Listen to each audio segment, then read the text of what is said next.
Hapa nipo ni miongoni mwa wachungaji wa mkoa wa Katavi ambao wamehudhuria mkutano huu wa ATAPE, na mchungaji huyu anaitwa Emmanuel Filipo. Tuambie mchungaji, kwa jinsi ambavyo umebarikiwa kupitia mkutano huu wa ATAPE. Karibu sana. Tunamshukuru Mungu kwa namna pekee sana. Mkutano wa ATAPE mwaka huu katika jimbo letu la Ziwa Tanganyika umekuwa mkutano wa pekee sana.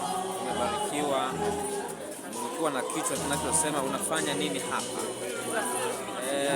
Mafundisho au mahubiri ya mwaka huu yalilenga juu ya ujasiriamali, mbinu mbalimbali za ujasiriamali, lakini pia neno kuu ambao unafanya nini hapa liliturejesha kwa Mungu.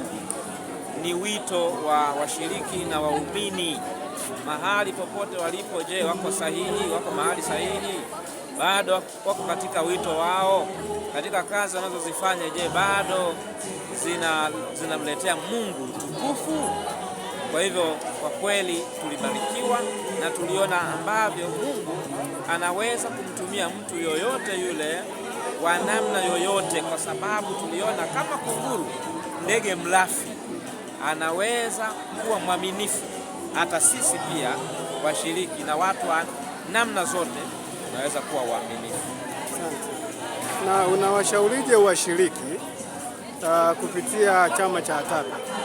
Ushauri wangu ni kwamba angalau kila mshiriki angejiunga, kwa sababu malengo makubwa ya chama hiki cha ATAPE ni utume, ni kuleta watu kwa Yesu.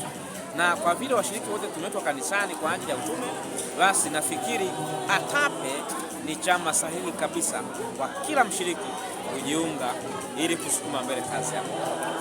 Mungu akubariki. Amina.